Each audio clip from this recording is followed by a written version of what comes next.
पिछले एपिसोड में हम लोगों ने पढ़ा था कंट्रोल के साथ एन, कंट्रोल के साथ इंटर, कंट्रोल के साथ एस, कंट्रोल के साथ ओ और कंट्रोल के साथ डब्ल्यू।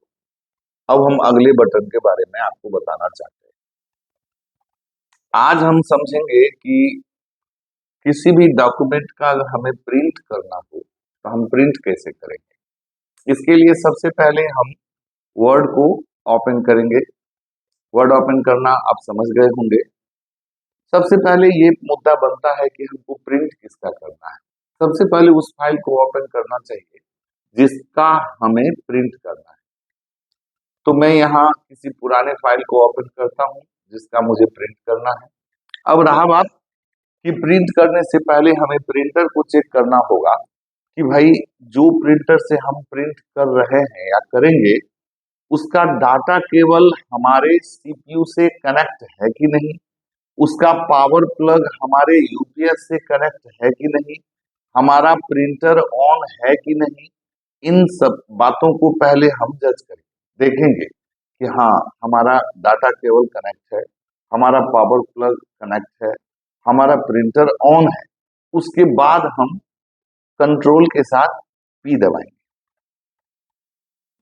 कंट्रोल के साथ पी दबाने के बाद हमें प्रिंट का चार्ट दिखाई देगा। इस प्रिंट के चार्ट में आप देख रहे होंगे सबसे पहले ऊपर में यहाँ प्रिंट लिखा हुआ दिख रहा है। ये एक ऐसा कमांड है जिस पर मात्र क्लिक कर देने से आपने जैसा भी सेटिंग किया है उस सेटिंग के हिसाब से आपका डॉक्यूमेंट का प्रिंट होना शुरू हो जाएगा। तो सबसे पहले हम सेटिंग के बारे में समझते हैं। ये नंबर ऑफ कॉपी है, जितना प्रति आपको निकालना होगा वो आप देखेंगे। इसके बाद यहाँ प्रिंटर का नाम है।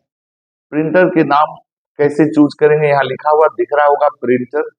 इस बुलेट पर एक बार क्लिक करेंगे। क्लिक करने के बाद इस लिस्ट में हम देखेंगे अगर मेरा प्रिंटर इंस्टॉल होगा हमारे कंप्यूटर में तो हमें दिख जाएगा। अब हम प्रिंटर के नाम को चूज करेंगे जिस प्रिंटर से हमें प्रिंट करना है, वो भी चूज कर लिया। उसके बाद हम नीचे में सेटिंग देखते हैं। सेटिंग में सबसे पहला ऑप्शन हमको देखने को मिलता है प्रिंट ऑल पेज। इस ऑप्शन का इस्तेमाल हम तब करेंगे जब हमें सारे पेज का प्रिंट लेना। जैसे मान लीजिए मेरे डॉक्यूमेंट में 4 पेज है और चारों पेज का मुझे प्रिंट लेना है, तब प्रिंट ऑल पेज को चुनकर आप प्रिंट के कमांड पर क्लिक करेंगे और प्रिंट हो जाएगा। सेकेंड ऑप्शन देखने को मिलता है प्रिंट सिलेक्शन। प्रिंट सिलेक्शन का उपयोग तब किया जाता है, मान लीजिए कि आपको पूरे डॉक्यूमेंट में सिर्फ इतना ही दूर का प्रिंट लेना, सारे पूरे पेज का प्रिंट नहीं लेना, पूरे डॉक्यूमेंट का प्रिंट नहीं लेना, मात्र हमें इस डॉक्यूमेंट में से थोड़ा 2 पैराग्राफ, 4 पैराग्राफ, 5 पैराग्राफ का ही प्रिंट लेना है। उस स्थिति में सबसे पहले हम उस पैराग्राफ को सेलेक्ट करेंगे जिसका हमको प्रिंट लेना है। उसके बाद कंट्रोल के साथ पी दबाएंगे। पी दबाने के बाद सेटिंग में जाएंगे। सेटिंग में जाने के बाद प्रिंट सिलेक्शन को चूज करेंगे। प्रिंट सिलेक्शन को चुनने के बाद यहाँ प्रिंट के कमांड पर क्लिक करेंगे तो कंप्यूटर मात्र उतना ही दूर के टेक्स्ट का प्रिंट देगा जितना दूर को हमने सेलेक्ट किया है। नेक्स्ट ऑप्शन हम समझते हैं। यहाँ नेक्स्ट ऑप्शन है print current page. Print current page का मतलब होता है वो पेज जिस पर हमारा कर्सर हो। जैसे मान लीजिए कि हमारे पास 4 पेज है और हमें 3 नंबर पेज का प्रिंट लेना है, तो सबसे पहले कंट्रोल जी दबाकर हम 3 नंबर पेज पर चले जाएंगे। 3 नंबर पेज पर चले जाने के बाद कंट्रोल के साथ पी दबाएंगे। पी दबाएंगे तो हम देखेंगे यहाँ पर सबसे लास्ट में नीचे में आप दिख रहा होगा आपको कि 3 नंबर पेज मेरा सेलेक्टेड है, क्योंकि अभी मैं 3 नंबर पेज पर आ गया था। अब यहाँ से सेटिंग में जाके प्रिंट करंट पेज को चूज करेंगे और यहाँ से प्रिंट करेंगे। ऐसा करने से ये होगा कि करंट पेज का प्रिंट हो जाएगा। अब सबसे लास्ट में हमारा सेटिंग होता है कस्टम प्रिंट। कस्टम प्रिंट का मतलब है कि अगर अपने कस्टम मतलब होता है अपने मन से। जैसे कि मान लीजिए कि आपने कुछ सेटिंग ऊपर में देखा प्रिंट ऑल पेज जिसमें मेरा मन नहीं है, ये सारे पेज का प्रिंट करने का ऑप्शन है। प्रिंट सिलेक्शन इसमें भी मेरा मन नहीं है, मतलब क्या कंप्यूटर में इस ऑप्शन है। प्रिंट कस्टम करंट पेज इसमें भी ऑप्शन दिया गया, लेकिन कस्टम प्रिंट मेरे लिए छोड़ा गया कि आप मान लीजिए 4 पेज है और आप 1 नंबर लेना चाहते हैं और उसके बाद 3 नंबर का प्रिंट लेना चाहते, तो इस बीच में आप कॉमा का इस्तेमाल करेंगे, 1 कॉमा 3 देंगे और प्रिंट कर देंगे तो 2 पेज का प्रिंट होगा, 1 नंबर और 3 नंबर। अगर मान लीजिए हमें 2 से लेकर 4 तक प्रिंट करना है तो हम यहाँ चूंकि जब कंटिन्यू वाली बात होगी तो हम माइनस यूज करेंगे, अगर अलग अलग पेज का होगा तो सेपरेटर यूज करेंगे मतलब कॉमा, और अगर मान लीजिए कंटिन्यूस प्रिंट की जरूरत होगी तो हम माइनस का इस्तेमाल करेंगे। जैसे मुझे 2 से 4 तक चाहिए तो 2 माइनस 4 लिखें। इसका मतलब हुआ कि आपको जब प्रिंट करेंगे तो कंप्यूटर 2 नंबर, 3 नंबर और 4 नंबर प्रिंट करेगा। शायद आप कस्टम प्रिंट को समझ गए होंगे। उसके जस्ट नीचे यहाँ वन साइडेड प्रिंट है, जैसे कि इसमें ये ऑप्शन जब एक्टिव रहेगा तो वन साइडेड प्रिंट होगा। अब बहुत सारे प्रिंटर होते हैं जिसमें डबल साइडेड प्रिंट का भी रहता है ऑप्शन, लेकिन हमारे इस प्रिंटर में वन साइडेड का ऑप्शन है, इसीलिए वन साइडेड एक्टिव है। यहाँ कॉलेट है। कॉलेट का मतलब है कि जैसे मान लीजिए कि आप 1 से लेकर 4 तक पेज का प्रिंट लेना चाहते हैं और वो भी क्या, तो 2 प्रति। तो अगर 2 प्रति प्रिंट लेना चाहेंगे और कॉलेट अगर एक्टिव है तो पहले 1 2 3 4 का 1 प्रति निकल जाएगा, फिर से 1 2 3 4 का दूसरा प्रति निकलेगा। लेकिन अगर अनकॉलेट कर देंगे तो पहले 1 का 2 प्रति, फिर 2 का 2 प्रति, फिर 3 का 2 प्रति, फिर 4 का 2 प्रति, इस तरह से प्रिंट होगा। शायद आप इसको भी समझ गए होंगे। यहाँ पर ओरिएंटेशन दिया गया, 2 तरह के ओरिएंटेशन हमारे डॉक्यूमेंट में हमको देखने को मिलता है, एक हमारा पोर्ट्रेट, दूसरा लैंडस्केप। अब देखेंगे कि जब जिस तरह का काम हमारे पास आया हम उस तरह के ओरिएंटेशन में वर्क करेंगे और उस तरह के ओरिएंटेशन को चुनकर उसका प्रिंट लेंगे। यहाँ पर आया पेज साइज, जो हम देख रहे हैं कि हमारा पेज साइज A4 है। कहने का ये तात्पर्य कि आप जिस पेज साइज में काम किए हैं आपको वो पेज साइज यहाँ से चूज करना पड़ेगा। उसके बाद आता है मार्जिन। देखिए लास्ट कस्टम मार्जिन सेटिंग, हमने जो मार्जिन को सेट कर रखा हमारा डॉक्यूमेंट उसी मार्जिन पर एडजस्ट है, जो लास्ट में किया वही मार्जिन मेरा एडजस्ट है और उसी आधार पर हमारा प्रिंट होगा। उसके बाद आया 1 पेज पर सीट। 1 पेज पर सीट का मतलब हुआ कि 1 पेज का में जो भी लिखा हुआ टेक्स्ट है वो 1 पेज पर प्रिंट होगा। अगर यहाँ हमने 2 पेज पर सीट कर दिया तो 2 पेज का प्रिंट 1 पेज पर होगा। इस तरह से आप इसको भी समझ लिए होंगे। उसके बाद हम लोग यहाँ से प्रिंट पर क्लिक करेंगे और प्रिंट हो जाएगा। तो ये हमारा था कंट्रोल के साथ P का काम। नीचे आपको पेज सेटअप दिख रहा है, जो मैं आपको अगले क्लास में या आगे जो पैकेज में पढ़ाऊंगा उसमें पेज सेटअप के विषय में आपको पूरा विवरण बताऊंगा। अभी आप नहीं समझ पाएंगे, इसीलिए मैं आगे का बटन आपको पहले बताता हूं। तो ये था हमारा कंट्रोल के साथ P। अब मैं आपको देखिए आपको CTRL के साथ P का जितना भी काम था मैंने आपको बता दिया। प्रिंट चार्ट आपको प्राप्त हुआ था और उसके बारे में मैंने आपको बताया। अब मैं कंट्रोल CTRL प्लस T के बारे में बताता हूँ। CTRL प्लस T से हैंगिंग होता है, हैंगिंग। अब हैंगिंग क्या होता है इसके बारे में समझेंगे। उसके बाद मैं आपको shift plus control plus T के विषय में बताऊंगा। उसके बाद मैं आपको CTRL प्लस U के बारे में बताना चाहूंगा।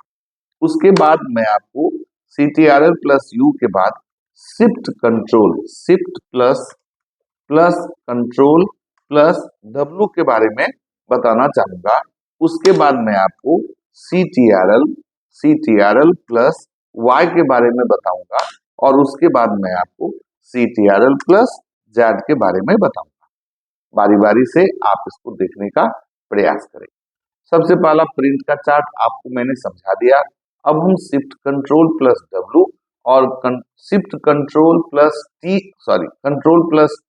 और शिफ्ट कंट्रोल T के बारे में समझते हैं। अब एक बार आप इसको देखिए। कंट्रोल प्लस T का काम हैंगिंग होता है। हैंगिंग मतलब क्या होता है?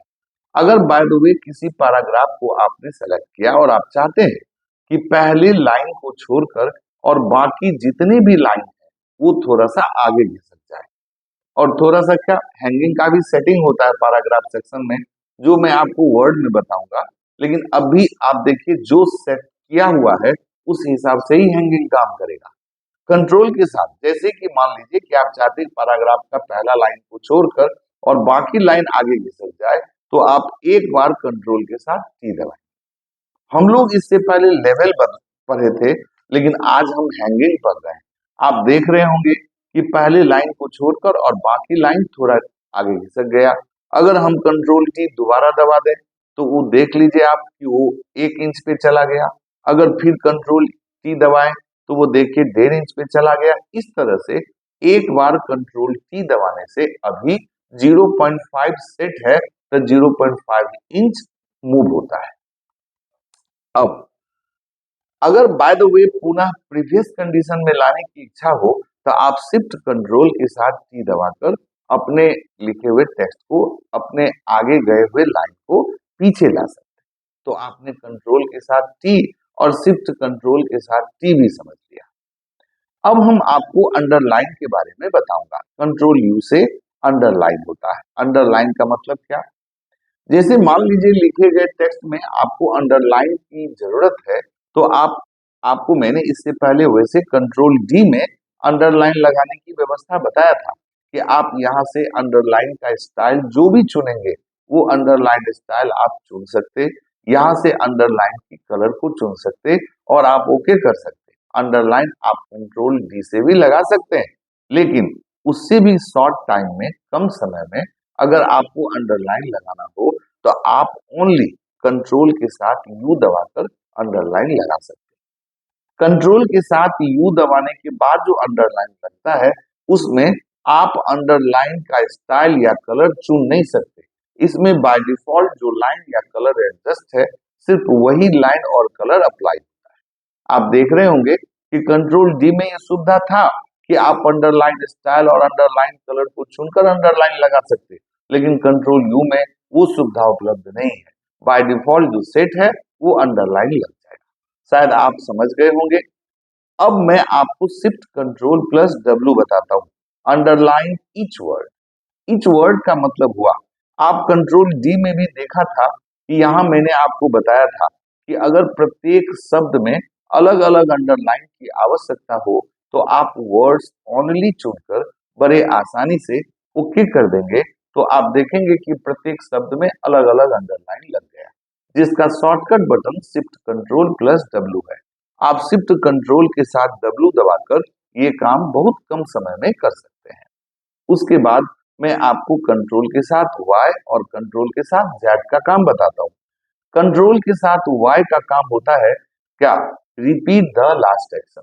रिपीट द लास्ट एक्शन का मतलब कि जो एक्शन हमने एक बार इस पर अप्लाई किया उसको ये रिपीट करता है। जस्ट लाइक मैं आपको समझाने का प्रयास करता हूँ। और कंट्रोल जेड का काम होता है cancel the current action. Current action को जब हमें कैंसिल करने की जरूरत होगी तो हम कंट्रोल जेड का उपयोग करेंगे। आप एक बार इसको गौर से देखें। एक बार मैंने किसी भी लिखे हुए टेक्स्ट को सेलेक्ट किया, मान लीजिए कि आपने इसको बोल्ड कर दिया, मान लीजिए कि आपने इसको इटैलिक कर दिया, मान लीजिए कि आपने इसको अंडरलाइन कर दिया। आप देख रहे होंगे कि मैंने लिखे हुए टेक्स्ट को पहले सेलेक्ट किया है, फिर बोल्ड किया, फिर इटैलिक, फिर अंडरलाइन किया, इटैलिक किया। इस तरह से बारी बारी से मैंने इसके ऊपर अपना फॉर्मेटिंग डाला है, लेकिन अलग अलग तरह के इफेक्ट्स को डाला। लेकिन अगर मुझे इस इफेक्ट्स को धीरे धीरे एक एक स्टेप करके अगर हटाना हो तो कंट्रोल के साथ जेड दबाएं।